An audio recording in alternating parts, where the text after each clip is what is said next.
recorded. I don't know where this is housed. Pat, where do you guys put this? We'll We put it on in the YouTube. cloud. Okay, so I know Mark generally puts it on this CVTU channel or something, Mark? Yeah, I'll send it to you, John, or to Mark. Send it to And Mark, yeah. Send it to me, and Okay, yeah, sure. I'll put it up. So you could always just come back and see this a little bit later. So as far as hooks, they used to make years ago when this fly first came out, I think Gemco made an actual hook that was bent according to Kelly's spec. They don't make those anymore.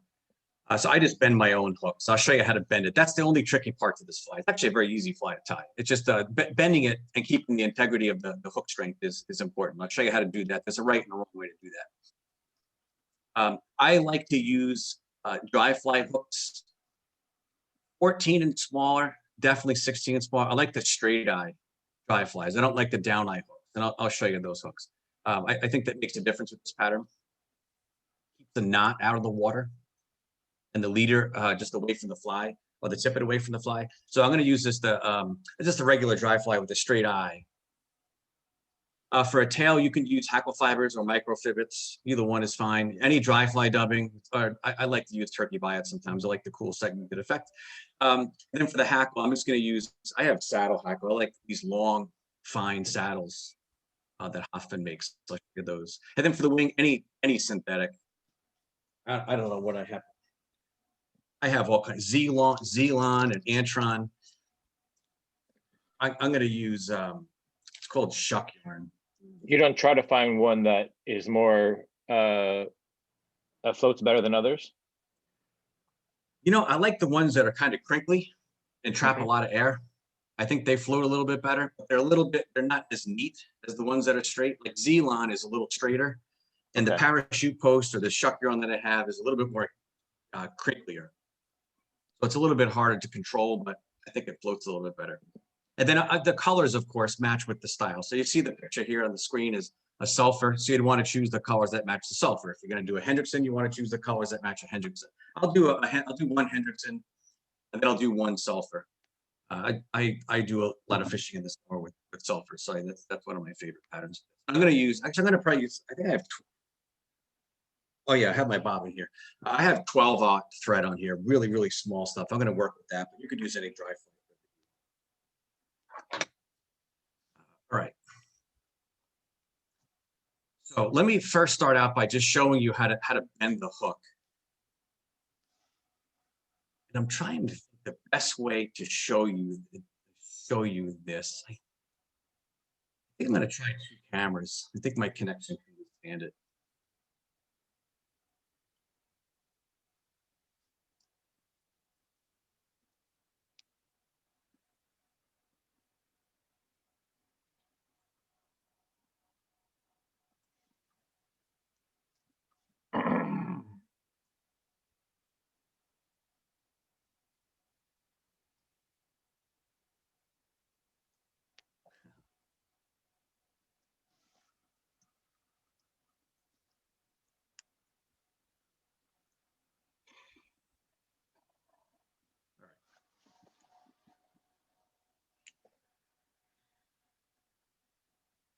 All right, so I hope that's fairly clear for you guys. Yep, that looks good, John. Yeah, it looks good. So can you see, it depends on what field of view you have, but you probably could see me, right, in the other camera on your gallery view? Yeah. Yes. So what I'll do is I'll hold up materials because it's probably zoomed in too much on the fly. I'll hold up the materials that I'm going to show you on my other camera where I'm waving. I'll just hold up materials, and it might be kind of small for you to see. So if you, on my, not the fly, but on my body camera, if you hover over my picture there on that camera, you'll see 3 dots. You can pin that video, and then you could split your screen so you can actually split it between my fly and then me, and I could show you different things. You can resize it as you. This is a hook. I'll try to show you 360 here. So top view and side view. So this is just a standard dry fly hook that I have in here. Sure. And I haven't bent this yet. And bending the hook is kind of the tricky part, because if you don't do it right, you break the hook. If you're going to tie this pattern, I would suggest seeing how far you can go before you break it. Actually break a couple of hooks just to see how far you can go. Best way to learn is by mistakes. And so what you don't want to do is put it in pliers.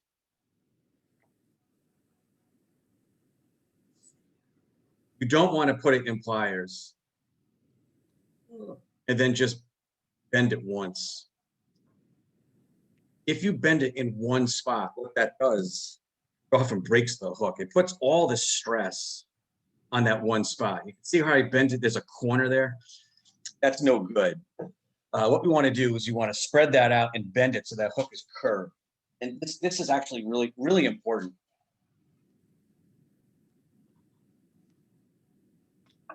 Give me a moment. I'm going to set one other thing up here so I can show you what I'm talking about, because it's hard to see. You don't want to bend, you want to curve in it. You want to curve, yeah. So the way you do it, you don't want to clamp it in your vise and then just crank on it and bend it. That's no good. You're putting all that stress in that one spot. The way you do it is you keep your vise open, don't close your vise, and you want it to bend so it sits in the plane of the water. Bend sideways, not up or not down. So you put it in the vise, and I know you won't be able to see this very well. But you put it in and you want to bend it at about 1/3 the shank length back. So you kind of bending it, and then I'm sliding it out a little bit, and I'm going to bend it again sideways. Notice how the hook stays in the vise. Let me close it a little bit. So that way I'm bending it perfectly sideways. I'm not going to bend it up or down. So it's very, very loose right now. Set it back a little bit. Then I'll bend it again. Now I'm going to pull it out a little bit. Vise very loose. Very loose, and then I'm going to bend it one more time. I'm just bending it towards me. So what you have is a bend that looks like about like that. I can draw this better. And I can, my artwork not very good, but let me just kind of show you what I mean here. Multimedia presentation here. I think it helps to see this. So Yeah. if this is the hook, right? Looking from the top view down, there's the barb and there's the eye. That's the hook looking down. What we want to do is we want to bend it like this. So it's a nice gradual curve. Oh, okay. What we don't want is the shank to look like this. That's not good. That right there, that bend, that's where you break the hook. So what we're going for, I'm going to bend it 3 times. I'm going to put it in the vise and bend it like once right there, and then maybe once right there. So this bend right here is about 1/3 of the way back, 1/3 of the shank length. So like a banana.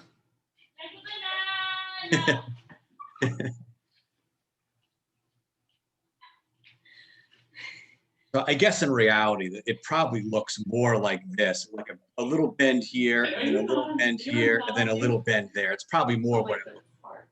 But we're going for this, where it's a nice curve. I hope that explains it a little better than my clumsy fingers trying to bend it. Yeah, it does. That's very good. Got it. And again, I think it's important to break a few of them, just so you can see how far you go.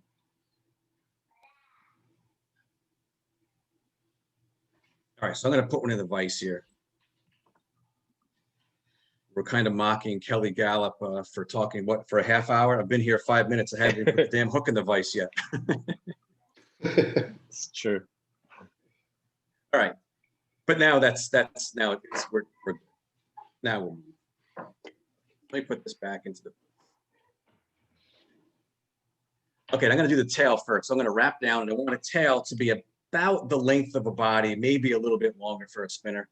And I think what I'm going to use is, for this time, I'm going to use micro fibbits. I'll hold it up to the other camera. They look like this. They're just pre-made tailing. They look like this. Maybe you've seen these before. They're just fine little tailing fibers. I like these because they're convenient. Maybe next fly I'll do I'll do hackle fibers. And I'm just gonna pluck off maybe 4 or 5. I don't count them. So I always tie my tails too long with loose wraps. And then I'll come back and I'll just pull these ones forward and see how I can just shorten the tail. So I can pull it to where I'm satisfied. So just kind of, I'm pulling these up so I can get the tail about where I want it. It's a little, about a shank length, maybe a little bit more, good enough. I'll bring these up to about that 1/3 mark. Wrap back down. And I want these to prop up slightly. So I'm going to take these, lift them up, go 1 wrap behind them. And you'll see as I tighten, it kind of lifts them up a little bit. So I'm going to split these fibers. I'm going to gently split them. They're starting to split. Then I'm going to take my thread, go around it, and bring it through.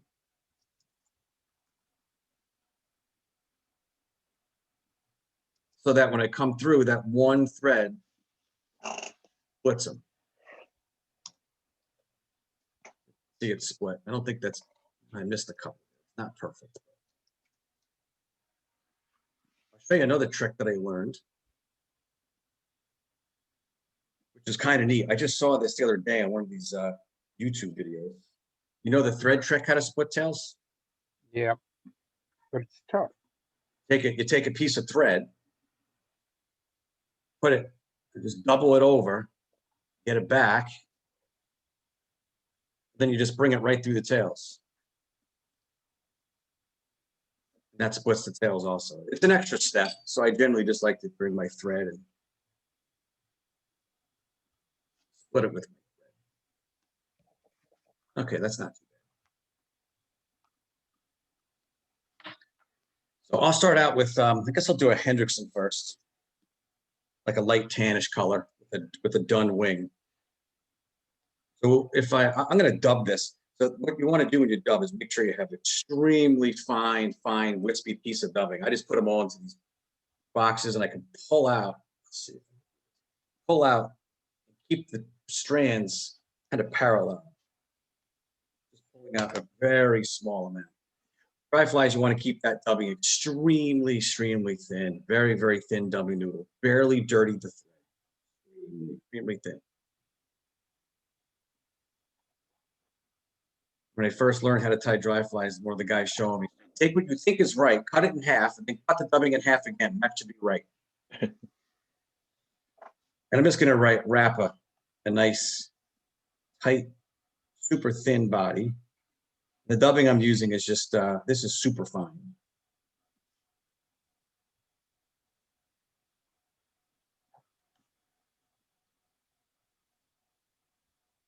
Just going to add a little bit more. I didn't put enough in there. We're supposed to be drinking too, aren't we?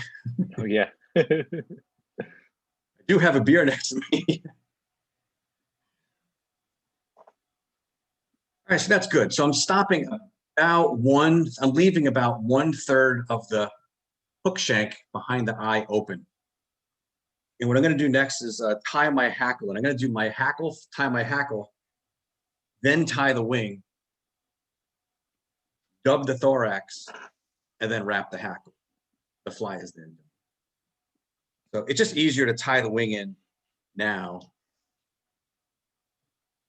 than to deal with the wing, then tie the hackle in. So I'm going to tie the hackle, leave a little bit of that stem exposed up there so I can, my first turn, get going without having messy hackle fibers. So I have that ready to go. I'll tie my wing in and I'll hold it up to the other camera here. So this is called shuck yarn. Fly tires. I usually just cut a little V-notch in the bag so I can pull out one strand. I hate taking the stuff out of the bag. It's a pain to get back in. So I want one full thickness strand for the wing. But when I tie this in, I'm going to double it over. So what I want to do is just separate this into halves. I'm just going to pull it apart so I have half the thickness.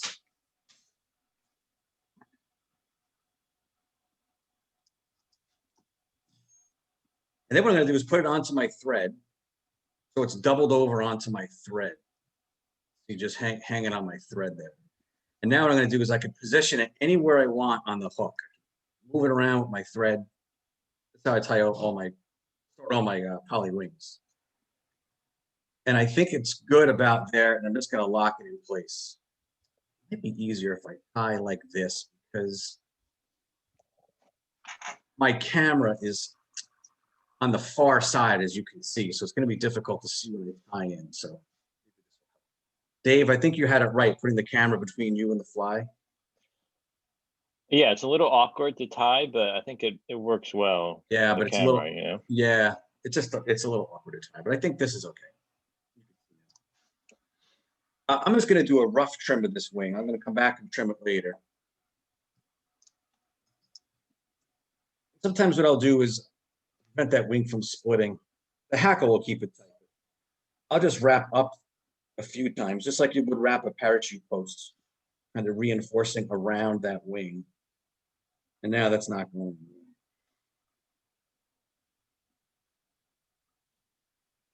to. See that wing is anchored pretty good. Okay, now I'm just going to dub a thorax.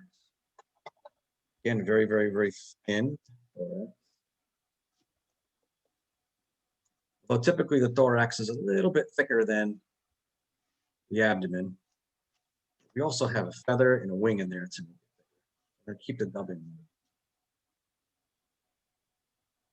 Okay, so I just dubbed over the thorax, being extremely careful not to crowd the eye. And then I'm just going to wrap the hackle. I'm going to try to get 2 or 3 turns in back and maybe 2 turns in front. And the hackle I'm using, this is Hoffman. This is a dry fly saddle. This stuff is amazing. Look at the length of this. They're like 10, 12 inches long, but that's like a size, some of these things are size 18. So it's long enough, I don't need hackle pliers. And I size this so it's a little bit bigger than a 14. So it's probably between a 12 and a 14 size hackle fiber. And I'm just going to wrap this. I'm going to wrap a couple of times behind to reinforce that wing. I do have a rotary vise, but I don't like to do rotary. I like to see it all. Yeah, I should use hackle.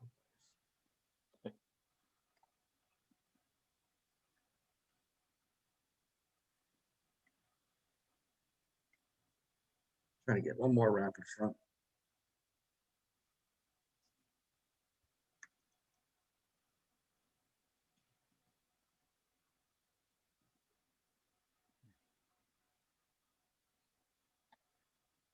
Trim all this stuff off.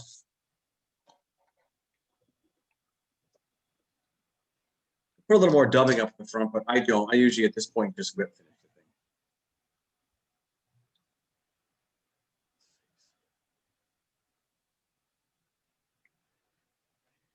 Well, whip finish, then we'll trim the wing.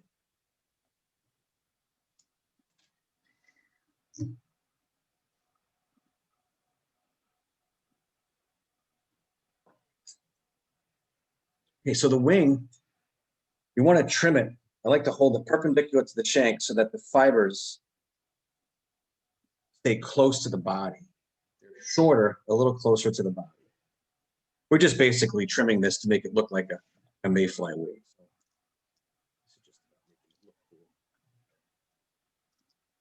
It doesn't look too bad. And then right now, the hackle fibers are kind of messy. I wrap these a little bit. You'll see that there's hackle fiber sticking out on the bottom.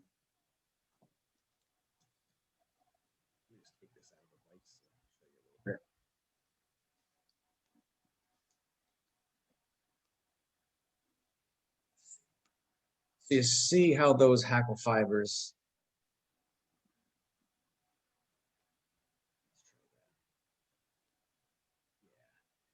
So there's you want that to sit flush. So what I'm gonna do is I'm gonna come in And I'm going to trim these hackle fibers. Just keep these things off.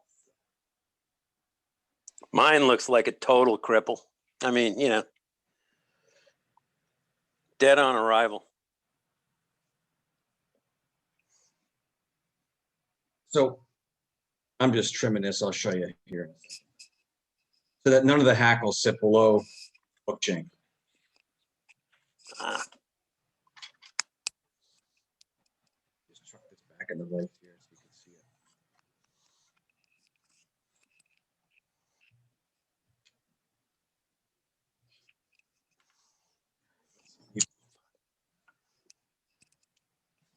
Nice. You can see how none of the hackles are sitting down below. You typically for a spinner pattern, you would also trim it on top so that you only have wings sitting out the side. But it's just easier to see, particularly in low light in the evening. It's just easier to see to leave those hackles on the top there. So I don't trim those. Wrap the hackle So that's what it behind looks like. the wing. Did you wrap the hackle behind the wing or in front of it? I did, and that's actually quite important. 2 or 3 turns behind the wing because that locks that wing in place. What you don't want is that wing, after casting it, you don't want that to lay against the hook chain. Got it. So that hackle tends to support it from being pushed back, from being bent back. Good. I'm describing that. So it's a fairly sparse pattern. So I use this. I'm not going to throw this on really fast stuff, but right where the riffle dumps into the pool. How do you dress the fly? In terms of floatant, Yes. I have the liquid floatant in the bottle. You know, the one that you let hang upside down. I put a dab on my hand. I never apply it directly to the fly. I put a little drop on my hand and then rub my finger on it, get it melted, and then lightly just brush it into the fly. Or which floating is that? I think I have, I don't know, the Loon or the Orvis, just a little bottle of silicone floatant. Sure. Mhm. And then once it gets wet and it sinks, I use the Shimazaki dry shake. Yes. Oh, Or the Loon, or the powder stuff, or the Frog's fanny. Shimazaki I like, but that's getting quite pricey. yeah, it's fun to say. Shimazaki. Shimazaki. And then I'll show you just some other variations of this.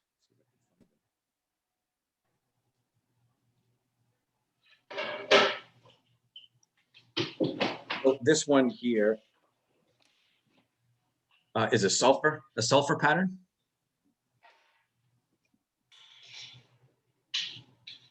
It's tied with a turkey biot, and you see the wing is a little bit lighter.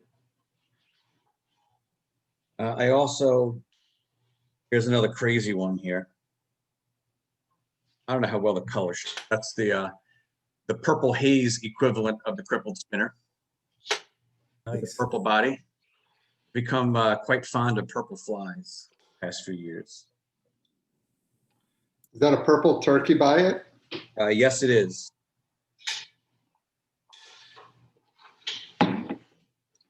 This here is a size 20 blue wing olive. Wow. That's a great pattern. And then here's another one. This is a 20, size 20 blue wing olive with the biot. That's a goose biot body. Get a little thinner with that. And this is a deadly pattern on the Farmington when the olives are hatching on a cloudy day. They don't see many of these. See a lot of parachutes, a lot of CDC. They don't see a lot of these. Different profile.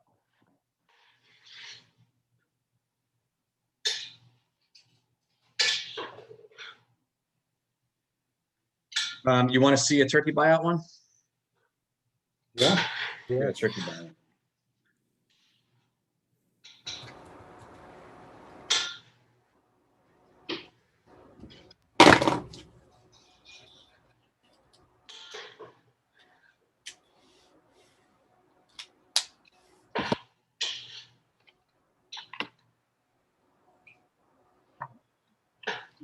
This time I'll do a hackle tail instead of fivets. So I'm going to use one of these. This is just a dry fly neck. I think it's like number 2 or number 3 green.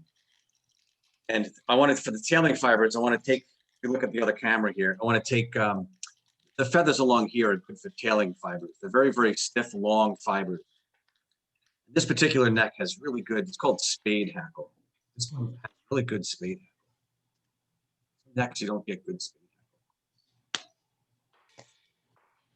So I'll pull out one feather, strip some of the fibers down.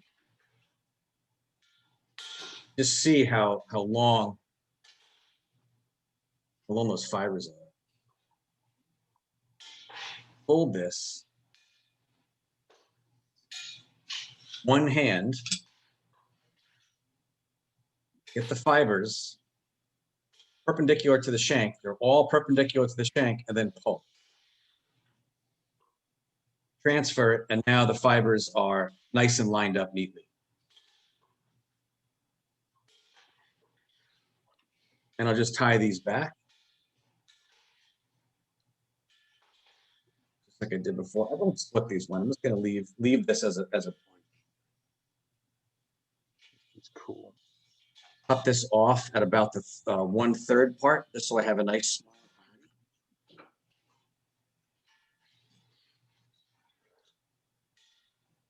and I guess I'll do a sulfur on it. So I'm going to take a turkey bia. I'm going to use the side that, not the long side, but the shorter side. And I'm just going to pull one of these fibers off. I like to pull them off and not cut them off. It just gives you something else to grab. So I think they call this, there's a notch on there, right? Little V notch on there. So there's, on this bia, you'll notice there's a side. One side is kind of clear. That gets, it's the bottom side right there with that.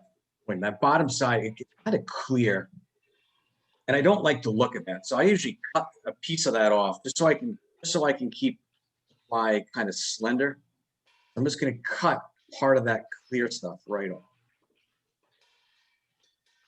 Make this even. I can't do this with the camera at the same time. I'm basically trimming it down so it's a thinner bia. You don't need to do that. It makes it look neater. So I'm going to wrap this in, and I'm wrapping it in on vice so you could see it.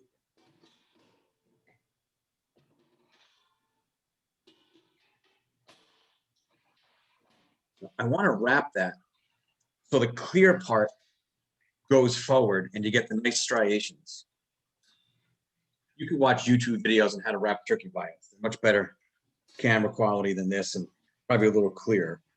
But one of the things I like with this cement, I think Mark and Eric, you guys turned me on to this last year, this liquid fusion. Oh, it's awesome. It's really good stuff. It doesn't smell. And turkey biots are quite delicate. So whenever I wrap biot bodies, goose biot or turkey biot, I put a little dab of this stuff on the hook. Nice. And I'm just going to squish into it. And it just makes the fly a little bit more durable. It's a quick extra step.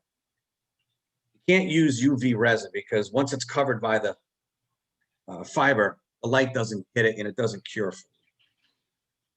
So that is plenty of working time. There's all that adhesive down there. And now I'm just going to grab this fiber with hackle pliers and just wrap that forward. Finish tying it.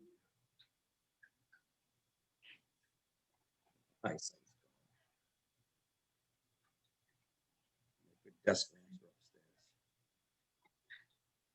upstairs. Yeah, I think that adhesive is a game changer for me. No more super glue smell. I'm just going to try to produce a nice segmented front. And because I trim that via, it's easier to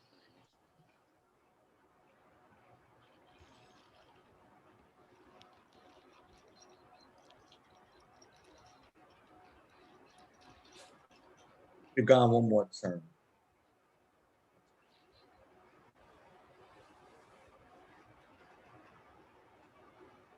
Try the hackle in. Again, take about half the wing. Pull it apart, take half the wing. Go over my thread.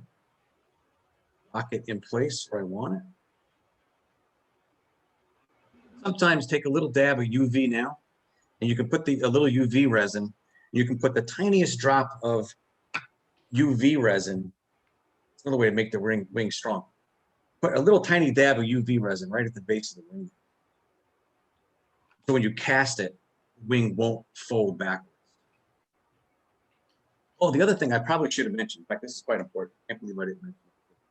You'll notice that the wing goes on the inside of the bend. If that's I should have said that in the beginning. That's my fault. Yes, you could put the wing on the other side, but what I find is that it spins the leader when you cast it. You get leader twist, and then your presentation stinks, and it's no good. So you want to put the wing on the inside. Just tends to spin the leader a little bit.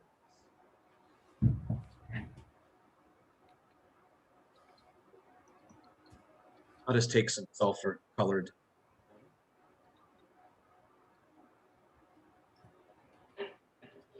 Go all around that wing.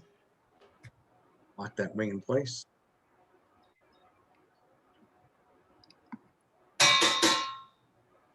Again, take about, trying to get 2 or 3 turns behind the wing.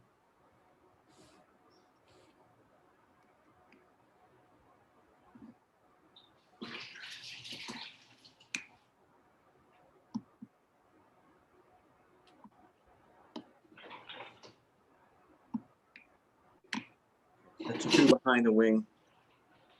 We'll go 3 in front.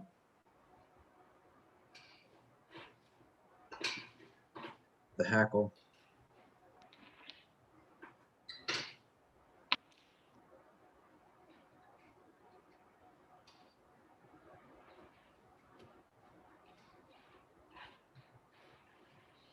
It's actually a very simple thing.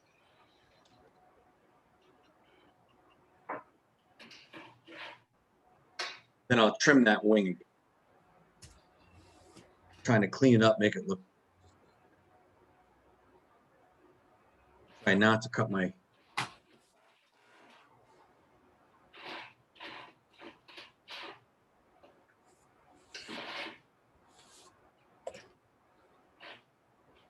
Then I'll just come in and trim the bottom.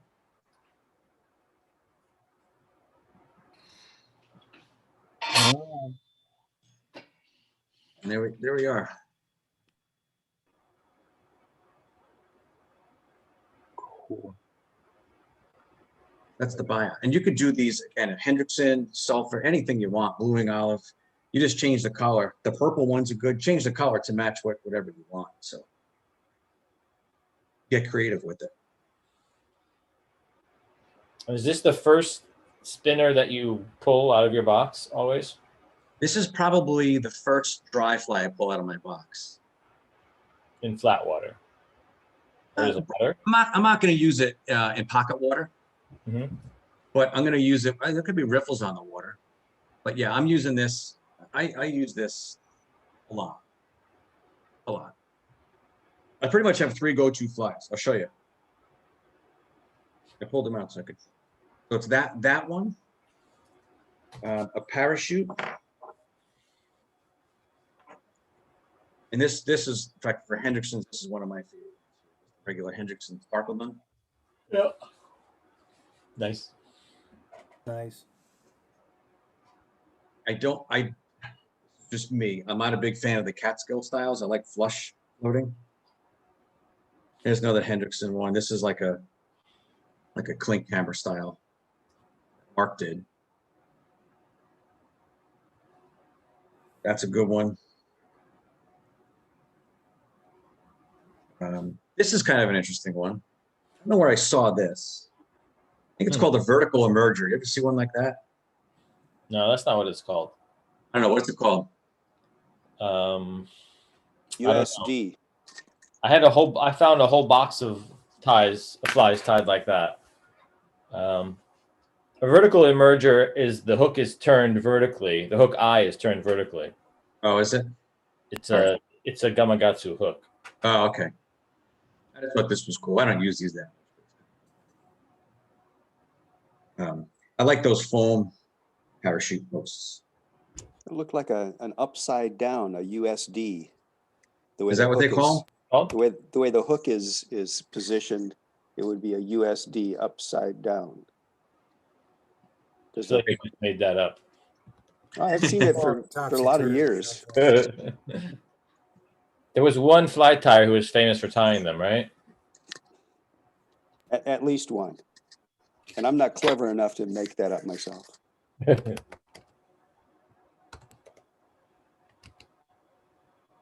So I'll show you some of the other things I was doing today, since they're right next to me.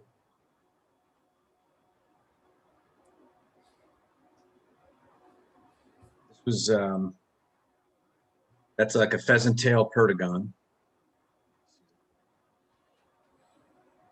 Pheasant tail. I can't see the detail. Is there actually pheasant tail there? No, it's a translucent brown body quill.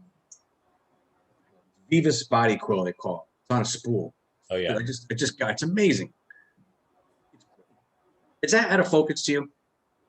A little bit. I don't know how to focus it better. Is that like a coffee colored bead? Yes. That's a sweet fly. Yeah, that's nice. Let me see something.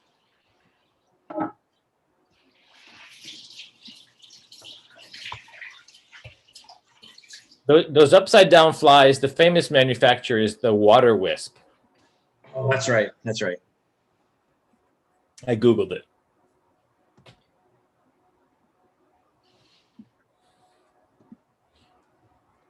Is that any clearer? Yeah, that looks good. Hang on a second. Let me just go. If we were super professional, we would like have a whole kit for this, and we would just send it from tire to tire every week, and we just set it up and then pass it on to the next person. How's that? Is that better? Yeah. Yes. I should have done this all That along. was good, John. Wow. Yeah, that's What was the green in that? that was just pearl mylar. Here's a purple one, Nice. the gold bead. So our speaker next week is this guy, Tim Camissa. I don't know if you've seen his videos on YouTube. Oh yeah. He's Yeah, so great. Yeah, he's our speaker next week, actually. This is one of his flies, the matte black bead. So if you were on the Farmington and you can only take one fly in your box, what would it be? One dry fly or one nymph, or just one fly? One nymph. You can have different sizes. That's fine. So like a one fly contest. Yeah, you can have 10 of them. I don't care. I'm just wondering what pattern. I don't think I have it here with me right now. It's Oh, upstairs. conveniently, yeah. It would probably be a jigged pheasant tail, Yeah, I was going to say the same thing. oversized bead in size 16 with a hot spot. Squirmy worm. Wait, what color hot spot?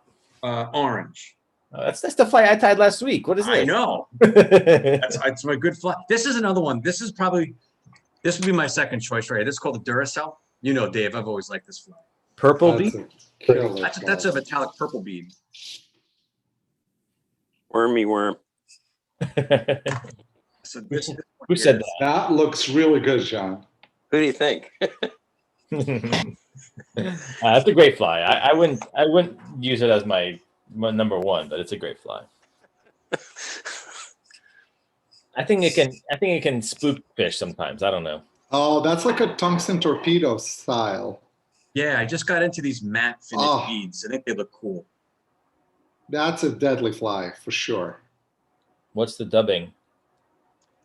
What's the dubbing on that? It's the base of a little ice dub in the back. And then it's I don't know, some nymph dubbing I have that was in a dubbing loop.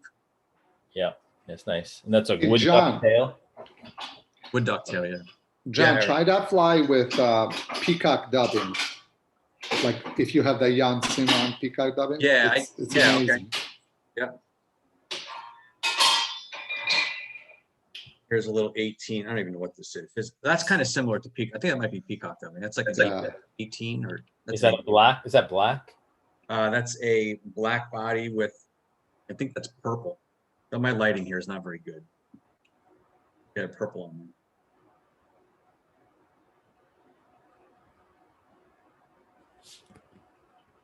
That's what I've been doing. I'm really excited about this. This is I think this might be a good. That looks really good. Really, really good. Can you shine a flashlight on that? Is that a disco ball? That one is a coffee colored disco. Oh, that's beautiful.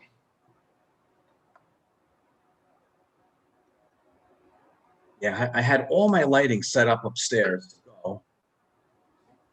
Yeah, hang on. Sucks. Cookie.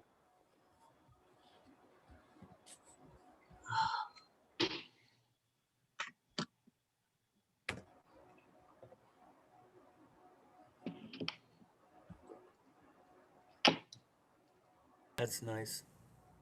Does that lighting help at all? Mhm. Yeah. That's nice. Yeah. I'd put a shiny bead on that, I think, but I have a couple of shiny beads too. Yeah. Yeah. What I tend to do is I tend to tie in dozens. So I'll lay out like, I don't know, yesterday I laid out like, I don't know, 50 or 60 beaded, like 50 or 60 hooks. Just went to town. Some were copper, some were black, some were brown. This is the brown one. nice.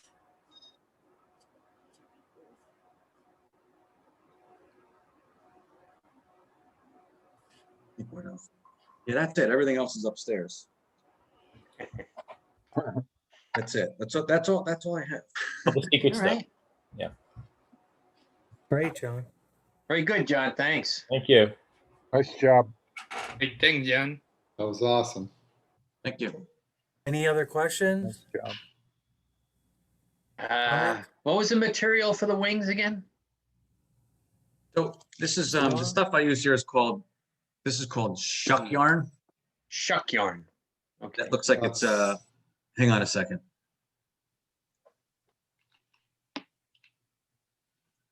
There you go. Shuck That's yarn. nice Okay. stuff. It's also called they call it parachute post. There's different brands of it. So this place is kind of neat, called flytiresdungeon.com. Oh, that looks good. And the materials they have are super cheap. So is back when I that one was- a little more straighter than the Z yarn? Dungeon. No, this one's a little more crinkly. Okay. Okay. Use that for caddis shucks too, or? You can, yeah. Yeah.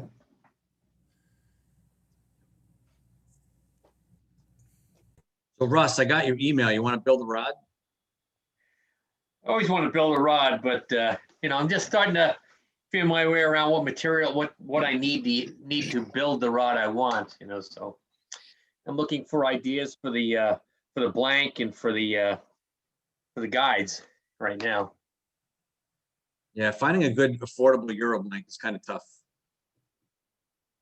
Yeah. Neil found a place. I think it was called Proof Fly Fishing. They have a pretty good blank for like $80. Okay, that would be all right. Only the blank? They have kits too, I think. You wanna Because buy a kit. I bought one for them for the little spade trout. Yeah.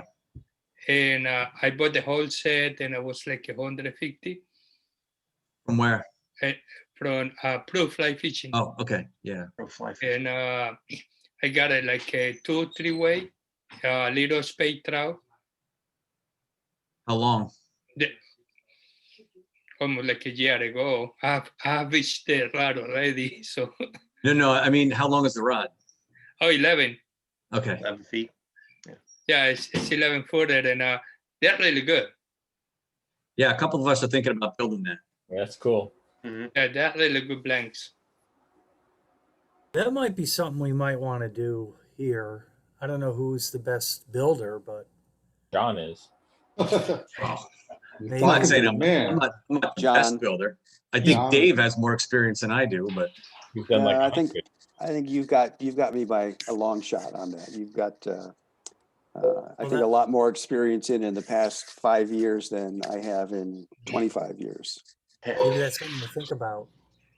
so Pat, we do a club. We're doing a club class right now. We're about to start it. Oh, wow. This is our 3rd year doing it, but this year we don't have the firehouse. We usually do it together in a group. Yes. So we're going to try to do it on Zoom. I'm going to try to do it on Zoom this year.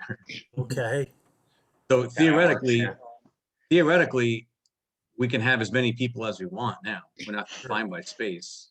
We probably have, I guess maybe half a dozen people might be Yeah, interested. that's what we'd have. I generally, what do we run, like 12 or 13, Ron, that we have there? Yeah, I think last year we had up 15, right? Yeah, we did quite a bit just, last year. Wow. it took off like wildfire after the first year that you did it. And everybody had just such a fantastic time making the rods and, getting together. That was also part of it. I think we added an extra day, didn't we? An extra half Saturday. Did. It was just great. Well, that's how I got to know you, how I got to know Russ and Brian and Yep, Paul. I didn't know yep. you guys before that. Yeah. No, if you We had a good don't time. fish with somebody all the time or at all, and you only go to meetings, you got a beer in one hand and a pizza in the other, and you've got 20 minutes to network, and then you go home. But you spend hours and hours and hours finicking and screwing up and getting glue all over your fingers. It's great. Great to me. You have a Yeah. certain rod you're doing this year, John, or is So it kind of we- pick your own? So we pick our own, Okay. but I think this year, because of Zoom, if someone's new to building, I think we're going to make them get a kit Sure. because it's just going to be a lot easier. Yeah, Last year, sure. we've typically let people choose their blank, choose their real seat, and we spend a day together just going through parts and ordering. Right? I mean, it's we have an education account with Cripple. So they give our chapter a really good discount on stuff. So we do one Nice. big group order together, and then we all just put in whatever we owe for what we buy. Mhm. I think Great. we spent like $2,500 last year. That's with the discount. Very nice. Yeah. And John, I haven't forgotten. I still owe you $4. I forgot actually. No. Well, I built that 6.5 foot 2-weight from a kit from Hook and Hackle. It was like $80 for the whole thing, Wow. and that was everything.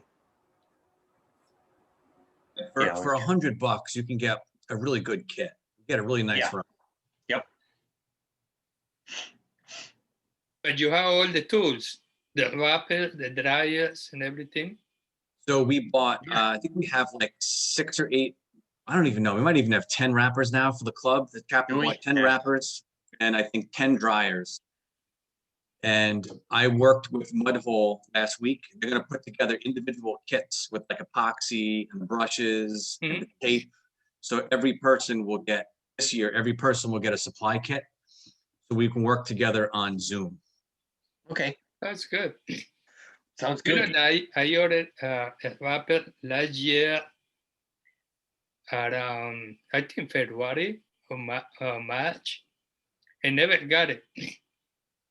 And they refunded me the money. And around May, I called them back, this flight check. And I asked them to send to be in back order. I told them that was a Father's Day present, and I had to cancel the order like in October because I never got it. Whatever you look for them online, they say that's their back order. Yeah. I because was you looking guys for did a that, bigger but order. trying to buy one, and I couldn't. Yeah. Yeah. I've ordered some reel seats from them before. They have some really nice reel seats. On good prices, and they've been pretty good. Mhm. Yeah, no, but the rappels, it seemed like because of COVID, Yeah. everybody bought the rappels. Even I went to American Taco. I looked like, I don't know, maybe 5 different companies, and nobody had them. Some of them, they have the one that is 220, the power, the volts. For 110, you couldn't get it. Really? Yeah, and I waited for, when I put the order again, like I would say in May, I waited like in October or November. So I decided to cancel the order. You couldn't get it.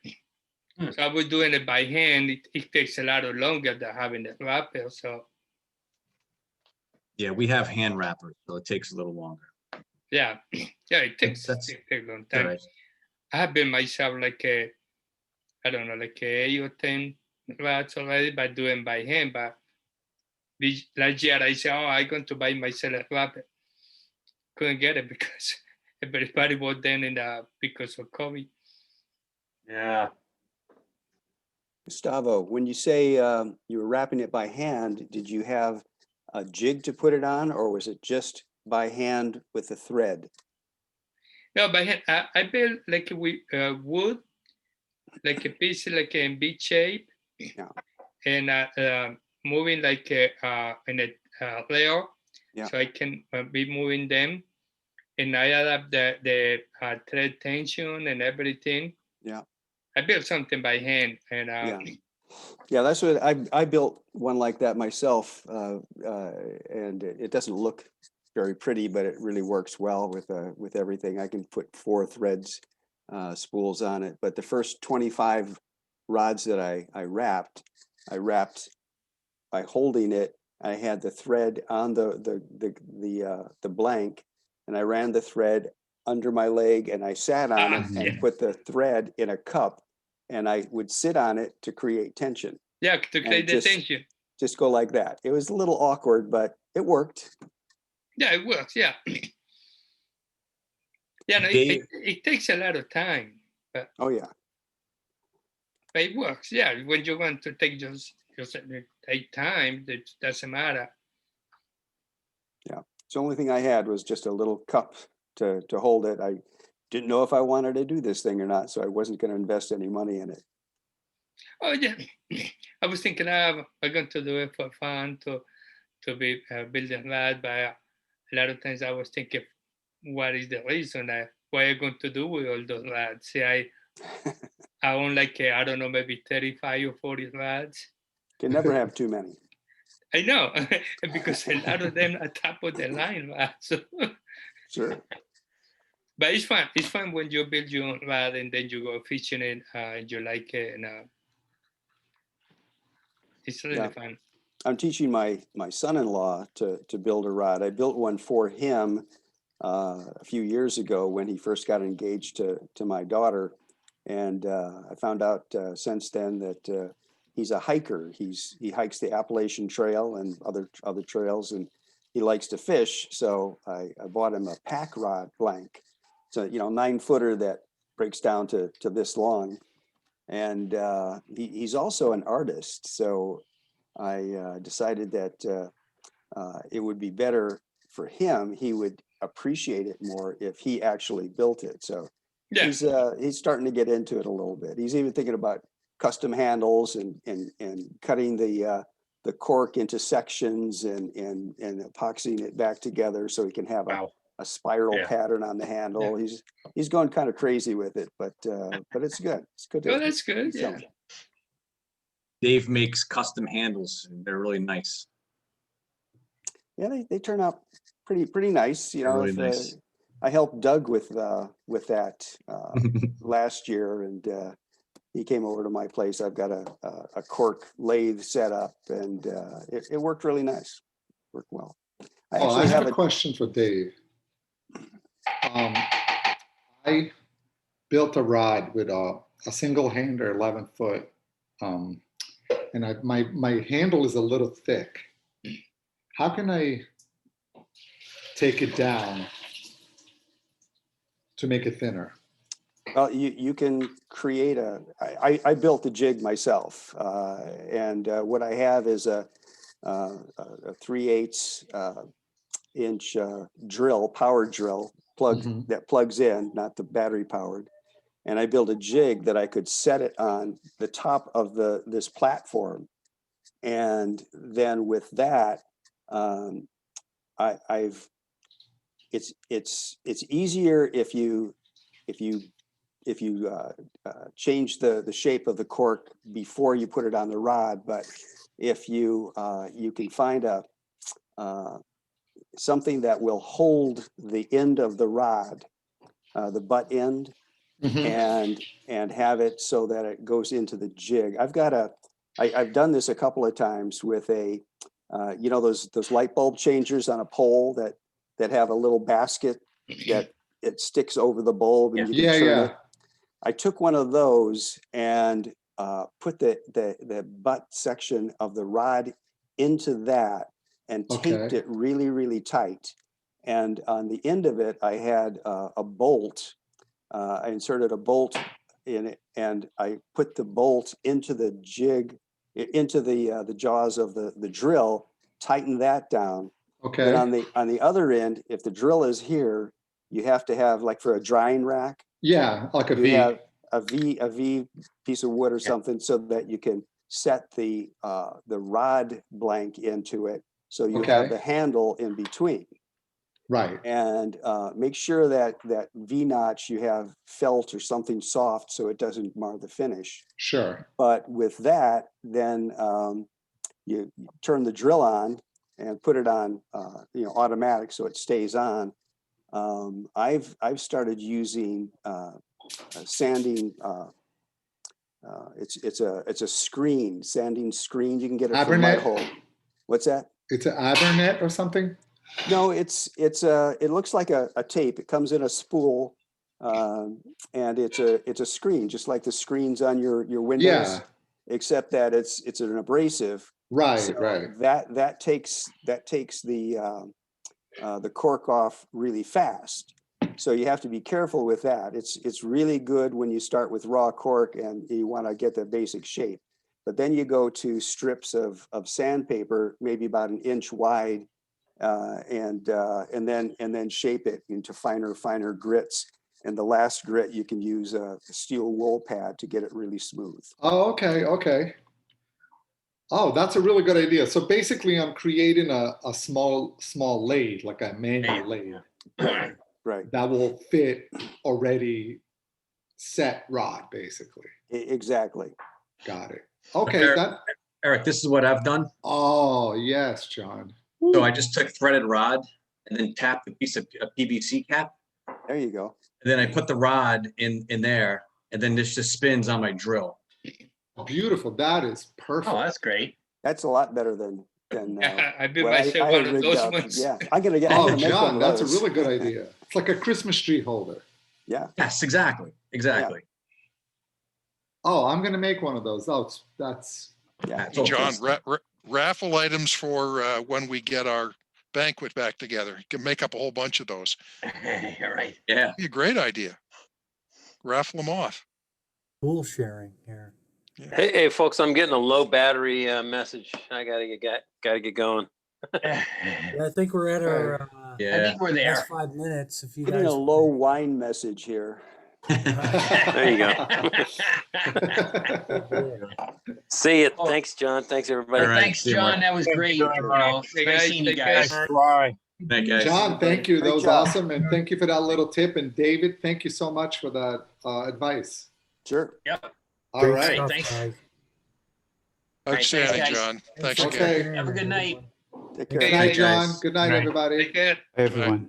Take care. Cheers.